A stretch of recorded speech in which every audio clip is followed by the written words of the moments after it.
Good evening, everyone. Welcome to Scotland at 7 on the 9th of February with me, Gordon Ross. Joining me in the studio this evening is the representative of Democrats abroad, Kat Cary. Hi, Kat. How are you? I'm doing pretty well. How are you, Gordon? I'm very well, thank you, Kat. We're going to launch into the coronavirus update first of all. I beg your pardon. There's a according to my script, it says it's the 9th, but I'm being told it's the 10th of February today, so apologies for that.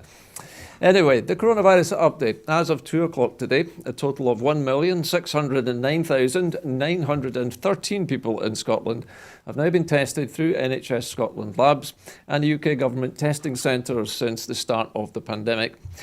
Of these, 1,421,568 were confirmed negative.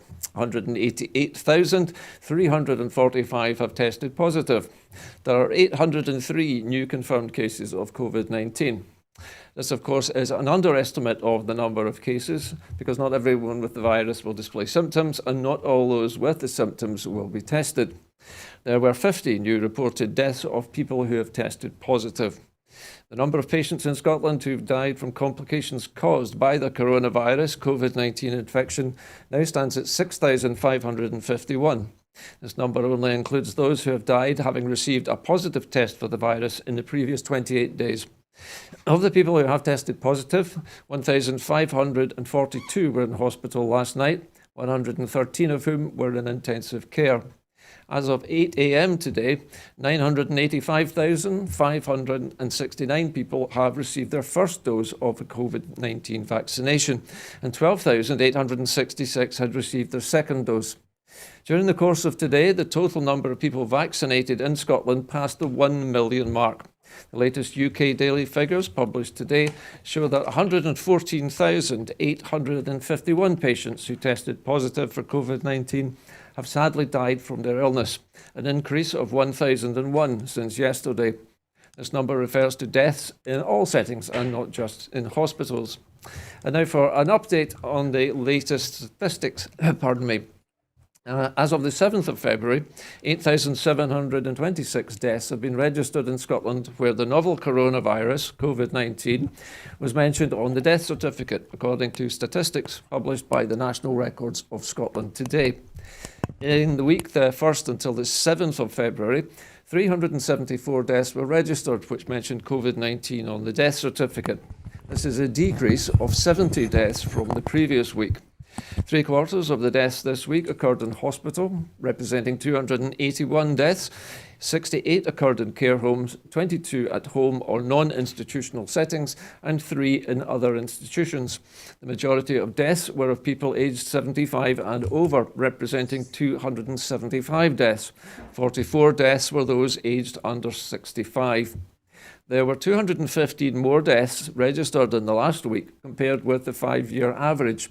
This number of excess deaths is a result of COVID-19 related deaths, as the number of excess deaths from other causes, including respiratory causes, dementia and circulatory causes, are below average for this time of year. Now to tonight's main headlines, and child poverty numbers are just too big to ignore. Dame Louise Casey, a former homelessness advisor to the UK government, has again warned the Tory government against its plans to cut universal credit in April, after research from the Little Village and Joseph Rowntree Foundation revealed that 34% of families with children under 5 live below the poverty line. And 2 of these 5 families have seen a reduction in their earnings as a result of the coronavirus. The new research reveals that 1.3 million children under 5 are now living in poverty in the UK. Echoing these stark warnings, the SNP has repeated calls for the UK government to make the universal credit uplift permanent and extend it to legacy benefits. Dame Louise Casey said that maintaining the £20 increase is the least we could do, and not doing so would be unthinkable. She added that with regards to poverty, the numbers are just too big to ignore, and the UK government must think big and think long to properly tackle the growing issue. At Prime Minister's questions today, Ian Blackford MP condemned the Prime Minister for failing to act and help millions of children in poverty in the UK. The SNP Westminster leader called on Boris Johnson to make the commitment to making the £20 uplift to universal credit permanent and extending it to legacy benefits, highlighting the new research findings on child poverty in the UK. He said that the SNP has repeatedly called on the UK government to go beyond increasing the universal credit and other legacy benefits and strengthen all welfare protections after the Tories spent a decade dismantling the social security net. Well, Kat, there's often calls for the Tory government to increase funding, especially for tackling poverty. But with child poverty reaching such enormous levels, this seems almost like a 19th century problem occurring in the 21st century. Sadly, I can't help but agree. I was listening to something about what life was like during the Great Depression. Sorry, not a very happy subject, but it didn't sound a lot different from right now. And if we look back to when the last pandemic was, in the worldwide pandemic in the 1918, the Spanish flu, as we called it in America, there's a lot of things that are parallel to it. So I keep finding myself going back to the history books to look at what happened, what they did. And honestly, they have to stop giving deals to their friends, don't they? Well, it seems you were mentioning the 1918 flu outbreak, that huge pandemic that took, I think, 12 million lives at its peak. But it also seemed to follow an almost identical development path to the coronavirus. There was an initial spike, which obviously got everybody running around scared. And then they seemed to get it under control. And then there was this massive second wave. Do you think that the governments of the countries, particularly in the West, have learned anything at all from the experience of 1918? I don't think so. I think human beings have short memories or shorter political memories than that. And regardless of how much we say that we want to learn from our mistakes, people want to get elected, people want to get reelected, they want to keep their jobs. So the incentive to believe what you don't, when you learn about these things, people tend to want to believe what they want to believe. And when you don't want to have experts, when you don't really have straight facts, people start choosing their own reality. And then we have stuff like this. Kat, I mean, as an American living in Edinburgh, you will have witnessed how the Scottish government handled the pandemic. How do you sort of compare the way the Scottish government has dealt with the COVID pandemic, say, for example, by comparison with Trump's administration last year? Well, I would have to say that maybe because Trump was so hands off, maybe Scotland would have done fairly well with as much autonomy as the states did in the United States. But that's not because Trump did a good job. That's because he didn't do anything. So I feel like a lot of this has been, we've been, at times we felt like the relief valve. At times we felt like the cast offs or the afterthoughts or the reasons to the finger pointing reasons, kind of the normal things that after living here for 4 years, it doesn't seem that odd. I have a friend that lives in London who said, life was kind of normal last summer. And I said, not up here. It sure wasn't. So uh, they're behaving how they wish because we're behaving up here. And just briefly, Kat, how do you think the election of Joe Biden will affect the way the coronavirus is now being dealt with in the United States? I think it will be, I think that he wants a more hands-on approach, and maybe this wouldn't have been maybe he wouldn't have been so successful if it hadn't been so shambolic these last 4 years. Because America doesn't, in the US, they don't want the federal government to be telling the states too much what to do. The states have a lot of autonomy, a lot more control over their own affairs. But after such a mess, it seems like it really does remind me of when FDR was president, because he was kind of a centrist who was willing to go as far as he needed to go to help people. And that's why the American public was okay with it. So it is, I mean, I'm a little bit hopeful for my family back there that they're going to be able to make a go of this and get shots in arms and start healing. Okay, well, thank you very much, Kat. We're going to move on now to our next story this evening, and the Prime Minister has been challenged to reverse the public sector pay freeze. An SNP MP has challenged the Prime Minister to use the upcoming budget to U-turn on the Tory government's public sector pay freeze plans, which is punishing workers in the middle of a pandemic after a decade of real terms pay cuts. At Prime Minister's questions, Neil Gray contrasted the approach of the Tory government with the SNP Scottish government, which announced at the budget in Holyrood that it will hand the public sector's workers a pay rise, recognising their efforts during these unprecedented times. Commenting, Neil Gray MP said, "I recently had a meeting with the Public and Commercial Services Union about public sector pay, and I heard from constituents in Shotts and Calderbank who work for UK government departments. We're hearing time and again of people struggling due to over a decade of real terms pay cuts." Now, Kat, I know that in America there is a similar polarity between the left and right political spectrum, but here in the United Kingdom, it's traditional for the Conservative Party to be the party of tax cuts, but also the party of social security and benefit cuts as well. But public sector workers in the last year have probably borne the brunt of this pandemic more than anyone else. How do you think the SNP's the difference in the way the SNP is treating these workers compares to what's happening, let's say, in England? I think life is worth more here. Like, not that our lives are worth more, but I'm saying that to the government, they care about the public health and well-being and being able to live a life and not just survive a life. I think that that is what the difference is between the SNP and between the Tory government, who they care about staying in power, they care about accumulating wealth, they care about their friends accumulating wealth, and it doesn't seem that they mind if they lose some of their population because of it. Can I just ask you, Kat, because we've heard I've heard personally from friends who kind of disapproved of this UK government action to clap for public health workers instead of actually paying them a little bit more. How do you feel about this business of clapping for the NHS? Does it rankle with you in any way? It maybe it was because I was in the military for a long time, so I had to go do a lot of things that I thought were silly and useless. Where at the beginning of the pandemic, when they did the clap for carers for a while, I think it really helped people. I don't know if it helped the carers. I don't know if it just helped the people who were clapping more than the carers. But you know, keeping everyone's spirits up is important.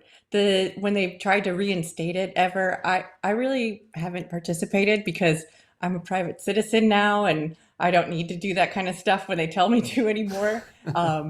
I'd rather, bake cookies for my neighbors who work in our frontline workers, or something that's COVID safe and won't spread germs. I'd rather do something nice for the people who are working hard that I know. But I don't know. I think that it's a push and pull. It's convincing the public that it's a good idea. It's a public pushback. It's about everybody's spirits. But does it help carers? I don't know. You'd have to ask a frontline worker, because I don't think it helped. So do you think maybe it just helps assuage the feelings of the public with regards to their healthcare services that they all use, that they can't, the public themselves can't give people a pay rise, but at least they can do something symbolic to support them? Yeah, I think that's it. And I think that most frontline workers are help. My sister's a nurse, my cousin's a nurse, and, in America, not here, but, they kind of get it. They get how important it is to keep their patients calm, how important it is to keep people's spirits up. So I think a lot of the healthcare workers do understand that it is for a purpose. It's maybe not to improve, it's maybe to improve their lives a few dozen steps down the line, to keep the whole public happy, not pacified. That's kind of the wrong way to say it, because there's nothing wrong with getting in the spirit of support for your Yeah. community, right? But it's about trust in your government. So how it worked up here, I don't think is the same as how it worked out in England either. Okay, well, that's an interesting comment, Kat. Now we're going to move on to our next story now, and coming back towards Scotland in this case. The United Kingdom government must take responsibility for the fisheries fiasco. The SNP's MP Deirdre Brock has demanded that the Tory government admit responsibility for the fisheries fiasco, which it created with its Brexit deal, following reports that DEFRA privately told the sector that the EU's ban on UK shellfish exports was correct. The remarks contradict public comments from George Eustace that the ban was legally wrong and unjustified.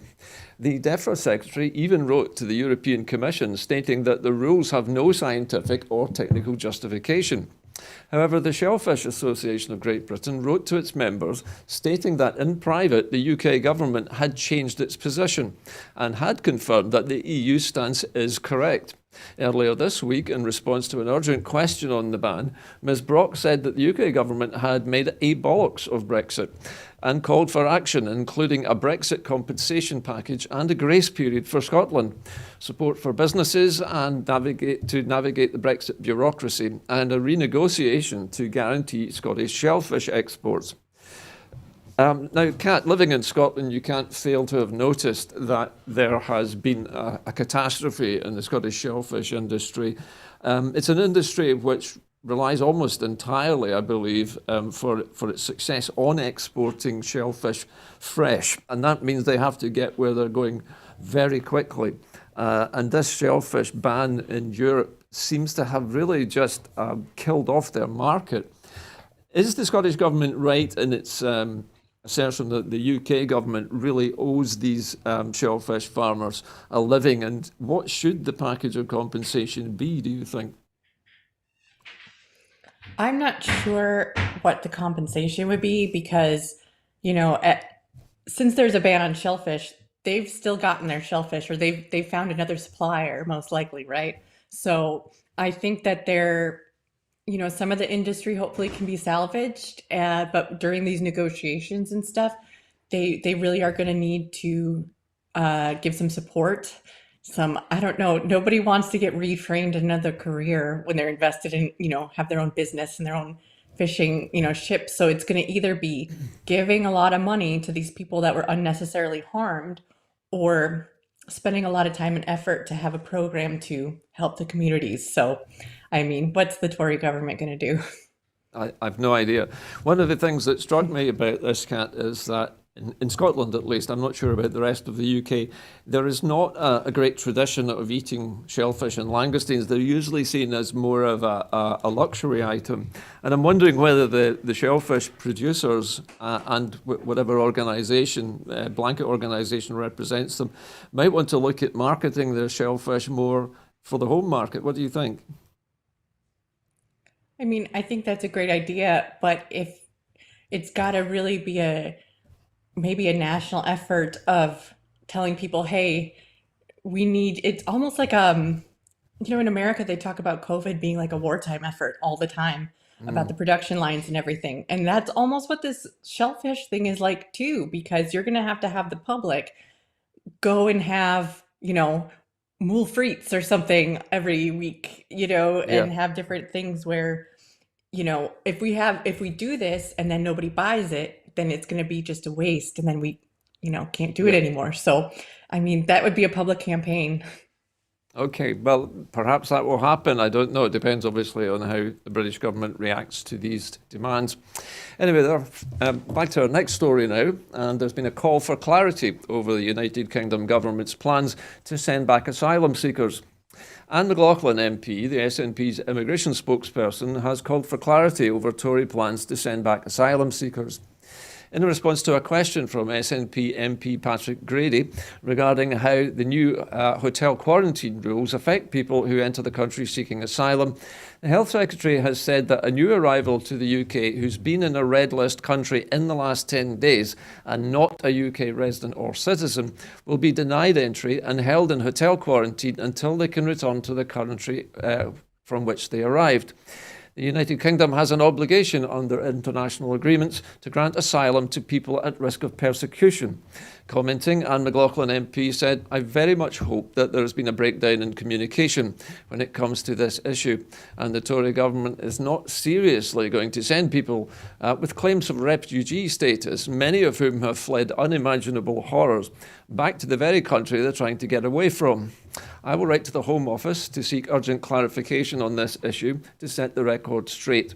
We cannot have a situation where the UK government is once again breaking international law and failing to live up to its responsibilities."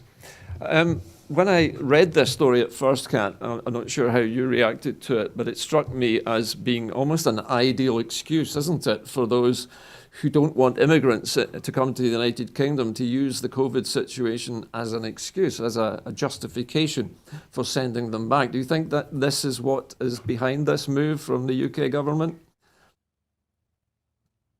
I think the intent was to never accept them in the first place.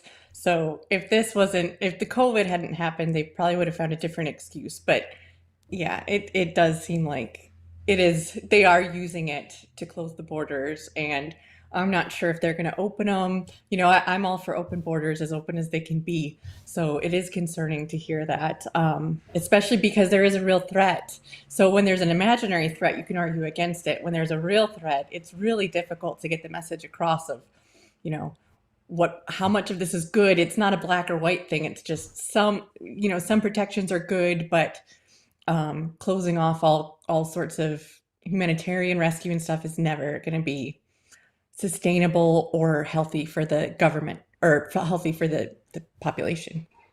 One of the other things that struck me about this story, Kat, is that yesterday Matt Hancock announced that people who came into the United Kingdom who concealed the fact that they had been in one of these red zone or red listed countries was liable to a jail term of 10 years, which seems extraordinary.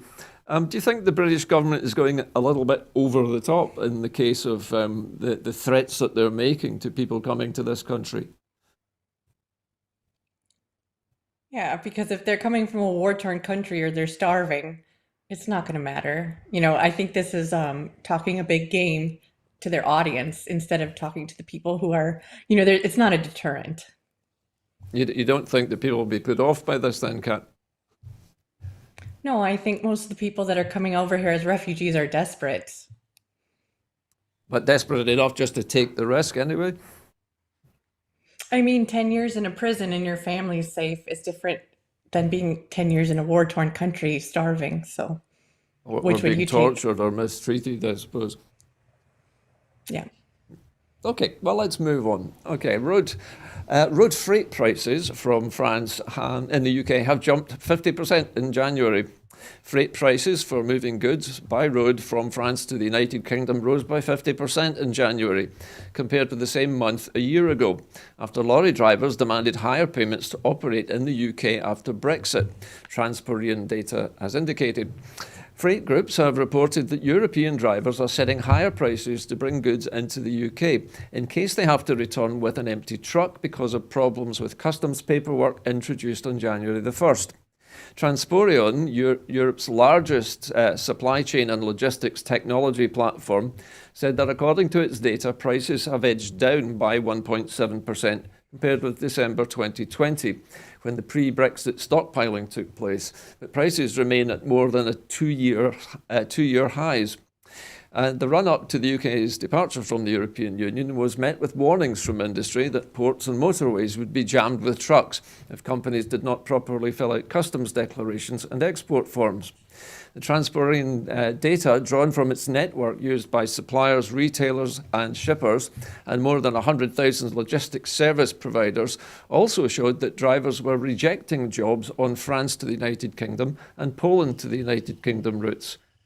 So it seems from the data that's come from this platform, Kat, that drivers from the European Union are shunning routes into the United Kingdom. It looks like they can't find drivers who want to do these routes. Do you feel that the restrictions that have been imposed since Brexit are pretty much isolating the United Kingdom from importers at the moment? Absolutely. I think that that's more of I mean, that was not a consequence. That was more of an intention, honestly. I study European politics, so this is not something that was a surprise to me. This was something that we talked about a lot. As much as we tried to not talk about Brexit, studying that and tried to Yeah. talk about the other things happening in the European Union, this consequence is just it was inevitable. So you said just earlier in your answer there, Kat, that you felt that this was intentional. Um, on whose part was it intentional? Are we talking Britain or the European Union or both? I I mean, I can't I mean, I know more about here. I know about disaster capitalism. I know about who stands to make money. And I Mm. can't the European Union didn't want this. So I don't really want to lay this at their doorstep. So do you feel that the United Kingdom really intended this to happen? They actually wanted its producers to be isolated from this market so that they would have to look for markets elsewhere? I think that if it wasn't a primary intention to find new markets and make new deals and put more money in your friends' pockets, then it was, well, if that's what happens for us to make money, then that's what happens. One or the other. It either was a first or second thought. So the implication in your comment there is that the I would say the Brexiteers amongst the United Kingdom government figures really just didn't care about the consequences. To them, this was collateral damage, and it was just something that they were prepared to inflict upon us. Unfortunately, I think you hit the nail on the head right there. All right, okay. It's not often I hit the nail right on the head, Kat, but thanks for that. Okay. Let's move on now. And after an emotional start, the Democrats will outline the case at Donald Trump's impeachment trial. As we went on air tonight, the American Democrats are beginning to formally make their case that former President Donald Trump should be convicted for inciting the US Capitol siege after a divided Senate yesterday concluded that Trump's impeachment trial could proceed, even though he had already left office. The House of Representatives has charged Trump with inciting an insurrection after he delivered a fiery speech on January the 6th, exhorting thousands of supporters to march on the US Capitol, where members of Congress were gathered to certify President Joe Biden's electoral victory. In an assault that stunned the world, rioters stormed a building in a futile effort to stop Biden's win, sending lawmakers into hiding and leaving 5 people dead, including a police officer. Yesterday, the Senate voted largely along party lines that the impeachment trial could move ahead, even though Trump's term ended on January the 20th. 6 out of the 50 Republican senators broke with their caucus to side with the Democrats. The outcome suggests that the Democrats face long odds in securing a conviction and barring Trump from ever again seeking public office. A 2/3 majority in the Senate must vote to convict, which means that at least 17 Republicans would have to defy Trump's still potent popularity among Republican voters. Now, obviously, Kat, this is a story which you must be very interested in, being a member of Democrats abroad. What is your understanding of the way things are going at the moment with the impeachment of Mr. Trump? Well, one of the main things that stuck out to me is that Mitch McConnell voted that the impeachment was not constitutional, but he was the one who prevented it from happening when Trump was still in office. So I would like to see him held accountable, but I don't know how that's going to happen. He just won re-election. Um, I am pleased that there was 6 Republicans. Some people have said, "Oh, there's not that many that voted," but actually, that's quite a bit. That's a lot to have that many Republicans voting again or voting to continue. Whether or not they're going to vote to remove him, I don't know if there'll be 6 people even. It doesn't mean that they will vote to remove him. It just meant they're going to say it's constitutional to continue on with the trial. So here we go. Kat, obviously there's mention of preventing Mr. Trump from ever running for office again. How big a fear is that for America's lawmakers? I mean, you've mentioned that 6 of the Republicans sort of switch sides, and it would need obviously another 11 of them to do that when it comes to the vote. Is that likely? Are the Republicans or sections of the Republican Party as worried about what Donald Trump might do next? I don't think that they're as worried about Trump himself because public memory is very short, right? So, and a lot of these Republicans, a lot of people in government really are just trying to get through the day. And they're just doing what they need to do next. So they're not going to, being conservative, and they're not about building wealth conservative. They're more about keeping things together and not doing too much too fast conservative. Very different from the Tories. Um, I don't know if they will. I don't know if there's any hope. But here's the thing. This is one of the things where there's maybe only a 30% chance, maybe even less than that.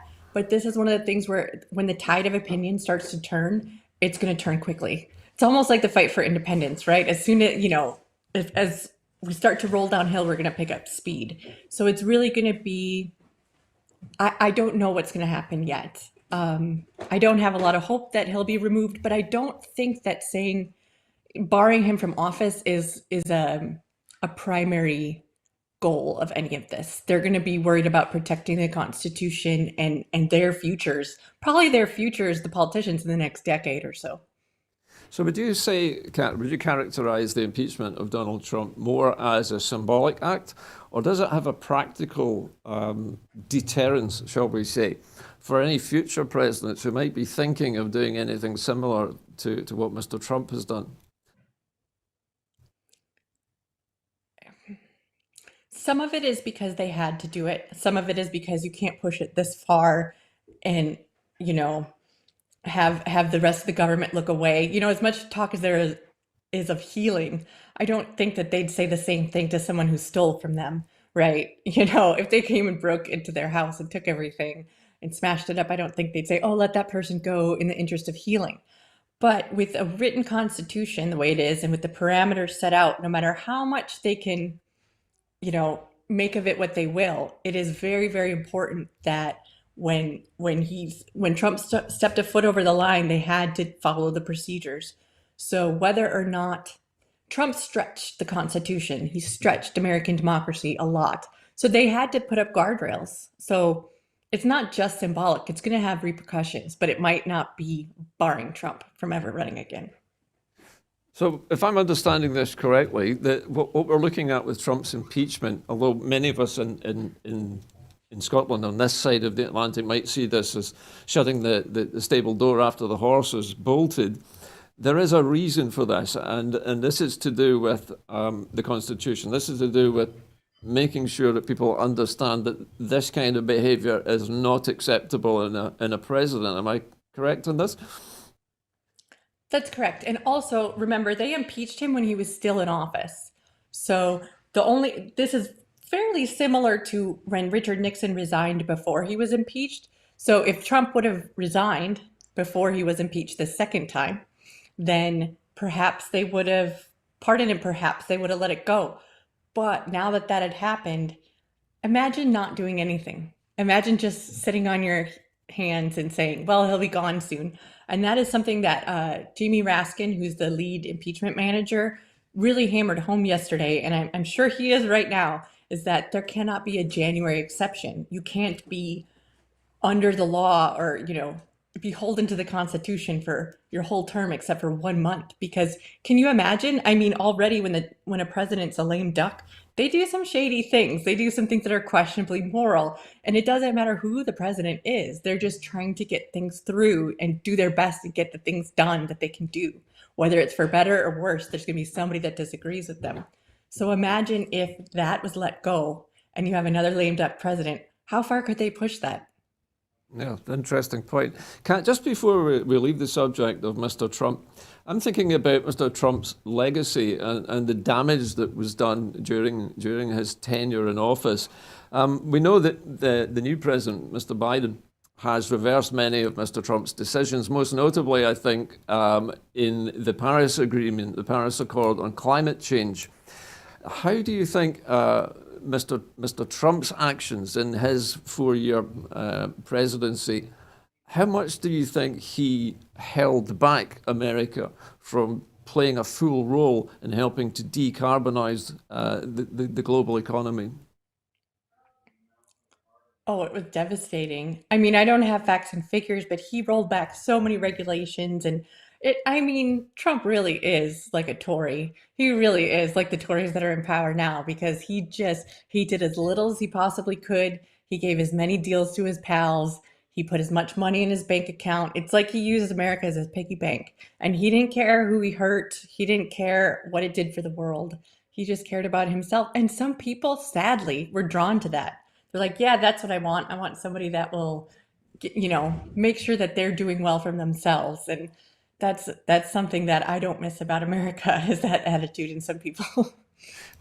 Another question which occurred to me while you were talking there, Kat, is that when we're talking about Mr. Trump's legacy, one of the most trumpeted policies that Mr. Trump came up with was the so-called Mexican Wall. How much of that wall has actually been built as a result of Mr. Trump's activities, and how much of it would have happened anyway? I don't know if anything was built. I think it's negligible, if anything. And honestly, when it comes to border security, it really isn't about a physical barrier. It's, Trump was in construction. He was in that. He wanted a wall because of the materials and the business that it would um, draw. And I think a lot of people supported it because of the economic benefits to maybe them, their family themselves, their business, what was happening, and then there was the people who didn't like immigrants and they liked the idea of it. But honestly, if they would have invested in technology to do border security, they would have had a lot more secure border down there. Okay, well, let's leave Mr. Trump for the time being and move back to the United Kingdom for our next story. The UK government has announced a £3.5 billion fund to fix cladding on high-rise buildings. The Housing Secretary, Robert Jenrick, has announced a new £3.5 billion fund to fix dangerous cladding on high-rise buildings in England, and further loans for leaseholders to fix similar problems with shorter buildings with a maximum monthly repayment of £50 per month. The cash grants will be offered to leaseholders in residential buildings in England over 18 metres tall or above 6 storeys, so that they face no costs for cladding remediation works, Jenrick told Parliament.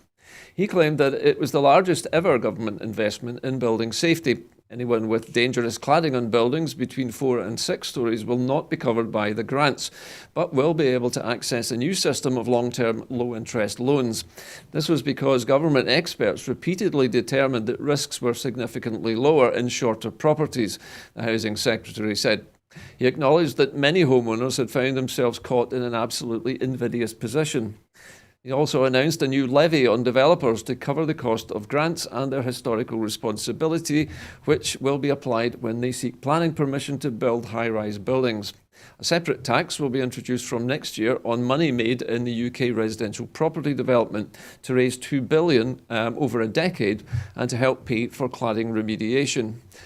Kat, as you're probably aware, a few years ago there was a disastrous and extremely nasty fire at a tower called Grenfell Tower in London, and it has taken several years and several public inquiries to get to this point now where the British government has acknowledged there is a problem and is putting money up for this kind of remedial work.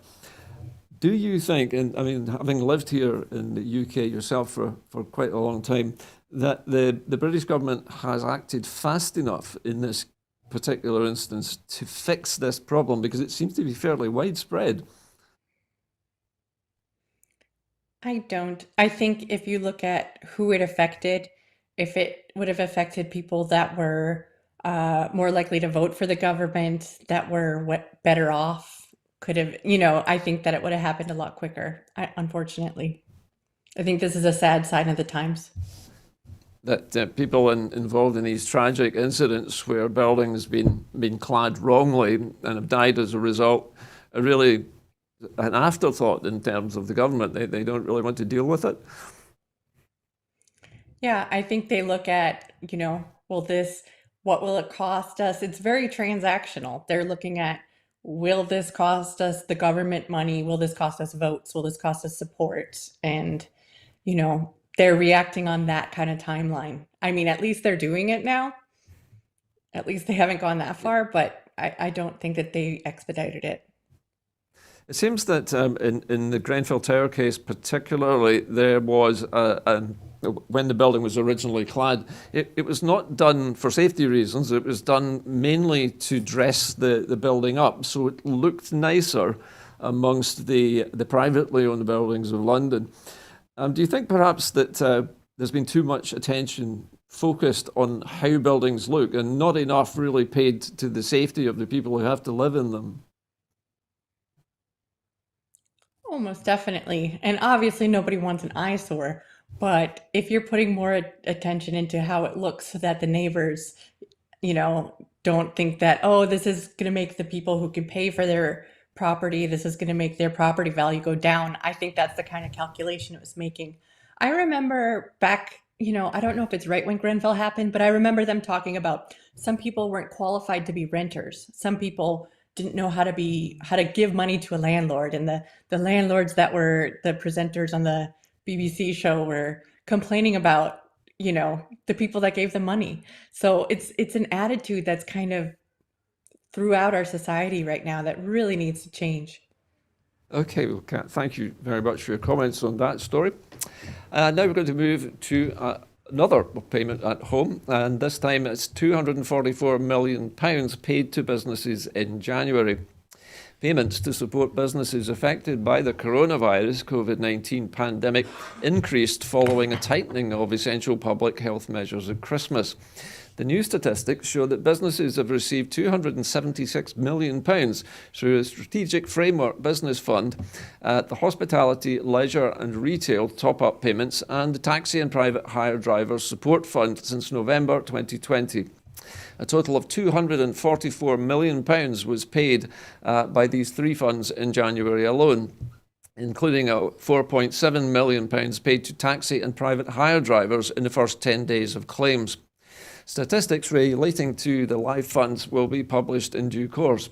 Welcoming the figures, the Finance Secretary, Kate Forbes, also confirmed that the local authority discretionary fund will be doubled to £120 million to allow councils to respond further to local economic pressures.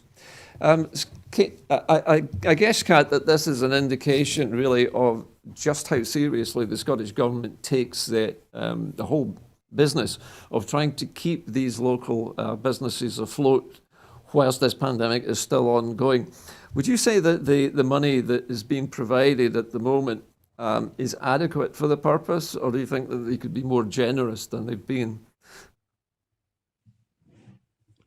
I don't know if I can make a comment on that. I think that they are very limited in what they can do. I don't know enough if they're holding some things back or not, unfortunately. I know that the economies are hurting, but I don't know if they're giving up. I don't know if they're doing the absolute best they can do and they're limited by Westminster. I can't speak to that, unfortunately. Well, many of our guests can't say the same thing, that the Scottish Government tries its best to mitigate the worst effects of the virus, but really working with one hand tied behind their back because something like, I think it's about 40% of the taxes raised in Scotland are not actually spent here.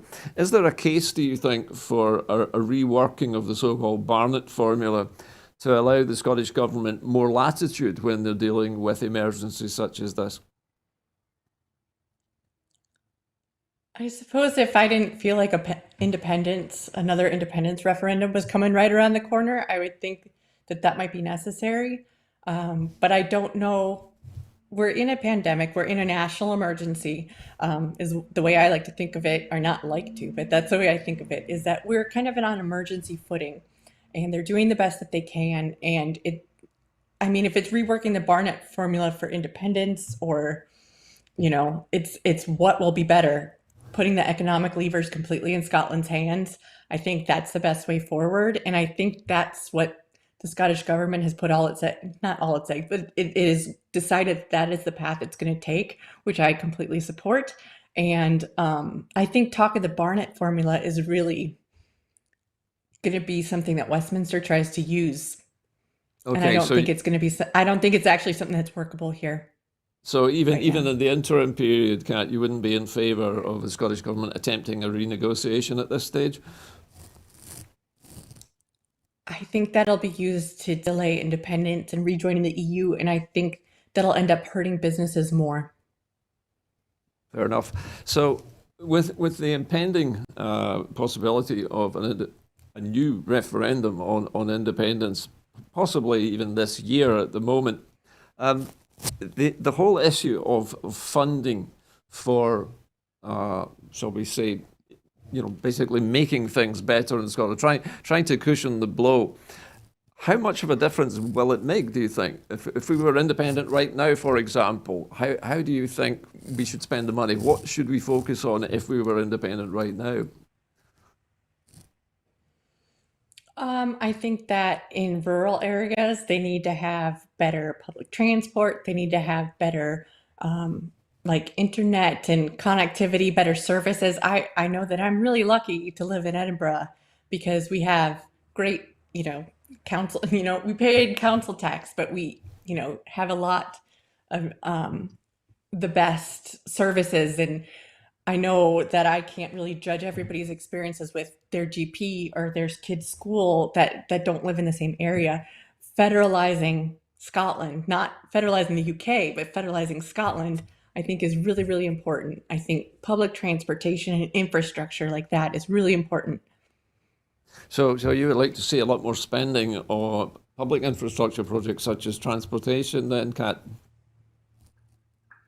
I mean, greener transportation and things like that. I think if you improve people's lives, if the Scottish government is competent and improves people's lives, and they show them that, you know, um, people are going to appreciate it. I think that that's a way to campaign for independence is by saying that, look, you didn't ever want independence, but look at how better your life is here.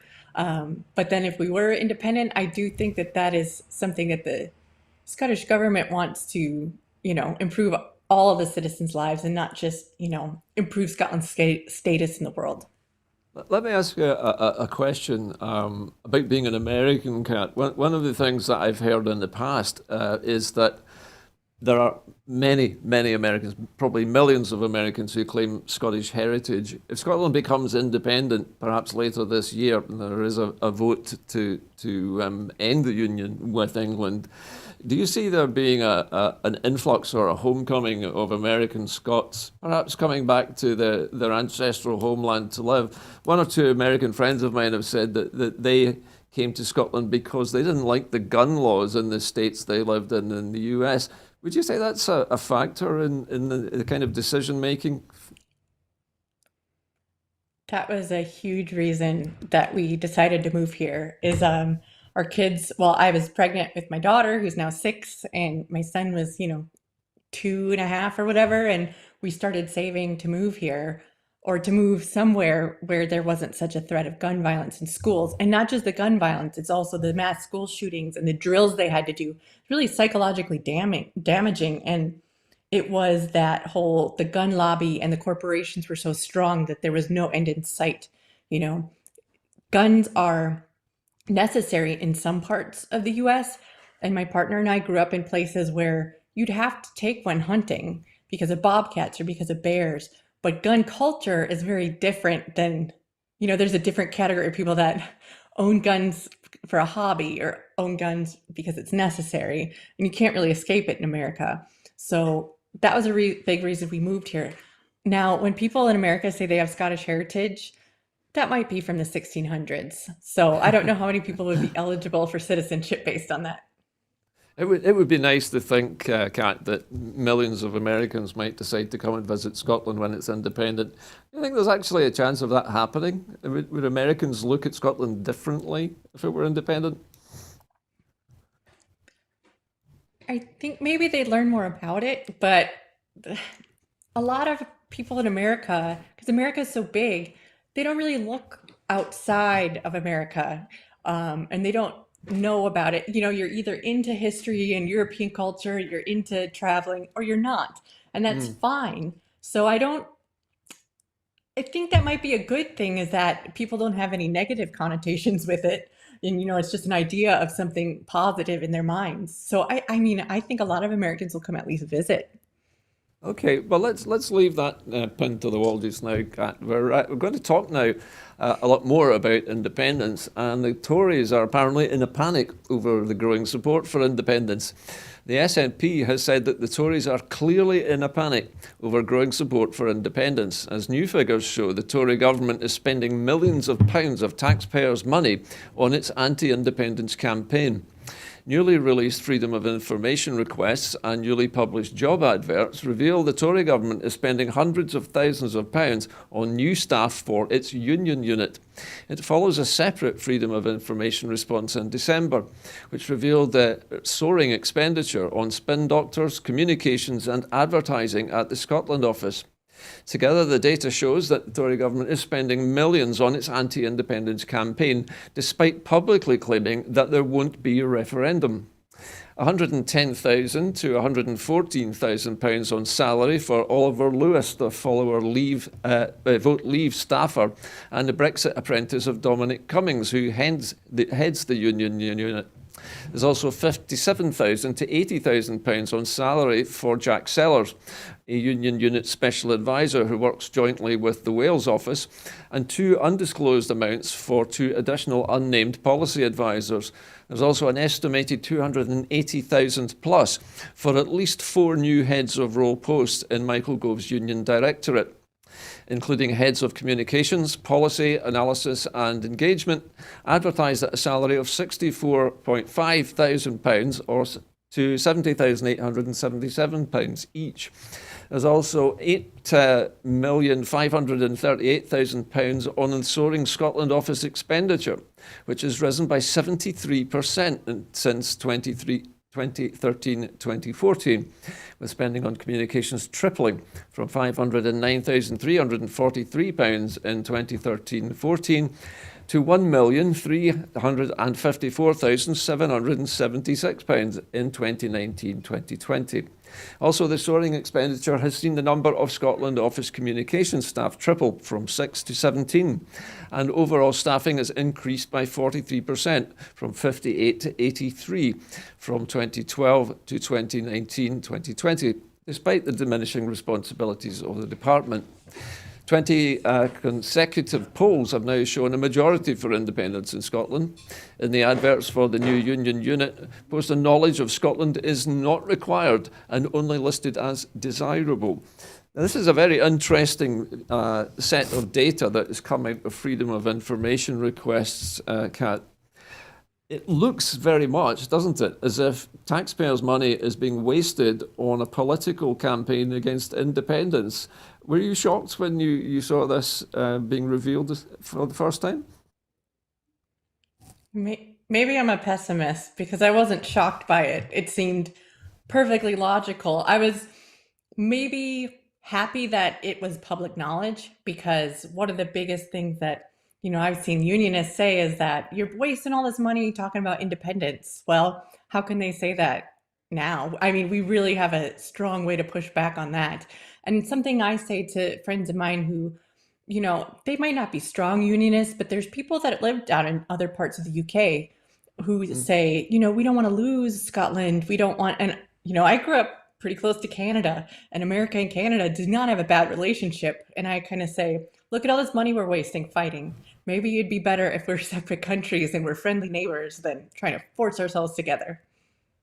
So do you feel then that the response of the United Kingdom government is a bit of a panicked response then?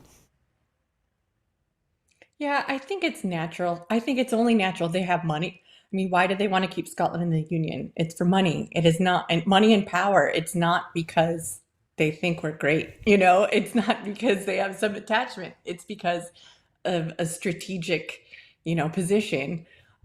So of course they're going to defend it. Maybe I'm too much of a realist when it comes to things like that. But I also don't think that they're going to be able to have the drive up as much anger that the SNP and the Scottish government are spending money on independence. So I try to take the wins where I can. Most of this information appears to have come from freedom of information requests. Now, I'm not certain if the United States has a system by which ordinary citizens can request information like this. Does that kind of avenue exist in in the American political system? It does. Um, I would say that in America, things are, because of the states and the cities and the townships having all different kinds of regulations, things are a little bit more out in the open, but they're so complicated that people don't pay attention. There's so many different hands that are doing, that could be involved in it, that people usually just try to get on with their lives. But there is great investigative journalism in America, and it's a really sad thing that there aren't more local. There's not, it's kind of the death of local journalism, because that's what used to happen, is that you'd have your local paper and they would file those things, and they'd find out who on your city council, who on your school board was doing, dirty deeds, and who wasn't, yeah, who was spending money on a smear campaign on the neighboring states or something like that. So I just, it is available there as Well, well. one of the one of the major questions regarding the next independence referendum is its so-called legality. Now, there has been a challenge in the courts, headed up by a man called Martin Keatings, who is trying to establish whether the Scottish government, as it is currently constituted, has the ability to run a referendum. Now, my understanding of the law, and perhaps you might be more knowledgeable than I am in constitutional law, is that a referendum itself is never binding, and therefore it's not legislating on a reserved matter. Do you think that sounds correct? Yes, I think that you're correct in that. And I see a lot of false equivalencies made both here in Scotland and abroad in the UK and in Europe, where they'll talk about Catalonia and Scotland as if it's the same thing. And the thing is that the Spanish Constitution said that a referendum was illegal. It just says it. So it was illegal when they had one. So I don't want to draw that equivalency. I want to draw a firm line in between Scotland and Catalonia. Uh, yeah, and a referendum is going to be advisory. What is most important is that we're recognizing the international community, because if we don't have international partners, then the people who are fishers, who are, with the mussels and langoustines, they're not going to have anybody to sell to, right? And we'll be stuck the way we are in little Brexit Britain. So the important thing is to kind of not, it's sad to say we need to win the hearts and minds of the world, because who can ever hope to do that? But we need to try and keep going, and try to do everything that we can. And a referendum, an advisory referendum, is not illegal. It is not illegal here, but it is not going to be the point of where we become independent. If we have an advisory referendum without an agreement, that's going to be a first step in a lengthy court battle. So you feel this would be just the first step, as you say there, in a long journey towards independence. Just a last question on the subject of acceptance by other countries.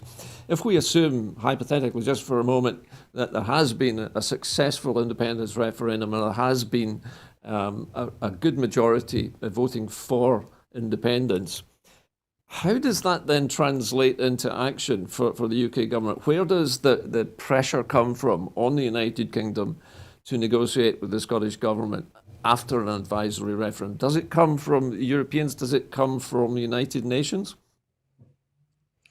I think first you'd go to the ECHR, because we're still in it. Still, right now, we're in it. So it would be going to the Human Rights Court in Europe. And then, I mean, if it had to go to the UN, but really our best chances in Europe, and our best chances, America and Canada want Scotland to be independent. The world sees a better option, that Scotland's independent, than in the UK, and they see that it's not. If we get an independence majority and then the UK refuses to recognize it, it's going to be tough. That's why it's so important that we get an agreement for an indie ref, because otherwise there's so many other things that could go wrong. I mean, it can be that way, but it would be the Hague, the international courts there first, and then it would go further to the UN. One last question before we leave the subject of independence. As I say, hypothetically speaking, if we have an independence referendum which is advisory, surely the UK government cannot argue that it's not legitimate and it shouldn't be actioned, because the Brexit vote was only advisory as well, wasn't it? It was a referendum, and yet they actioned that.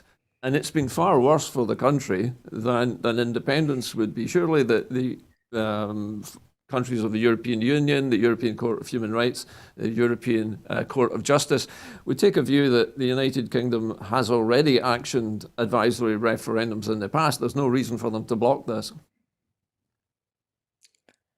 I think instead of asking what's fair, we're going to have to ask how can we make the case? Because that's unfortunately politics and governance doesn't work in what's fair, because when you're in charge you make the rules. So because Scotland joined the Union way back when in the 1700s, unfortunately, that's going to be something that we have to deal with. If they say no, just because they want to say no and they want to wait to say maybe people in Scotland will lose the fire and they'll stop supporting it, that's going to happen. I mean, there's nothing we can do to prevent that. That's why it's so important that we get an agreement. And because if they back out after we do get an agreement for an indie ref, that's when we'll get quicker action, swifter action from the international community. That's why when people say, oh, it's going to be so slow to get this perfect agreement, I actually think that's the quickest way to independence.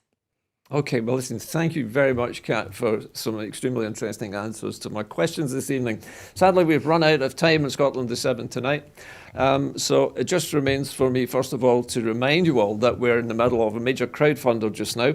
Broadcasting Scotland intends to be there for all the major events that will occur this year, and to do that we need your help. So if you're interested in becoming a Broadcasting Scotland supporter, you can do that by following the instructions on your screen now. You can also make an individual donation, or you can volunteer to help out at the studio. But anyway, that's it from me tonight. Just remains for me to thank my guest. Thanks to Kat Cary for being my guest this evening. And from all of us here at the studio at Broadcasting Scotland, a very good evening to you.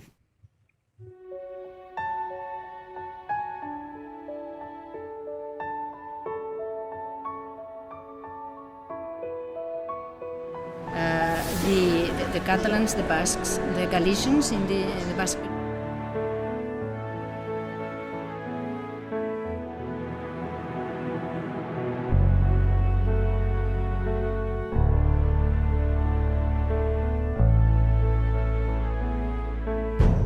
An independent future for Scotland.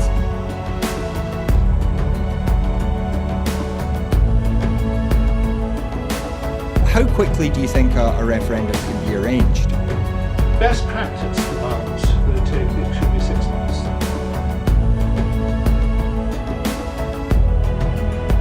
Just looking at the overall share numbers for Scotland at the moment, the SNP 46.4%.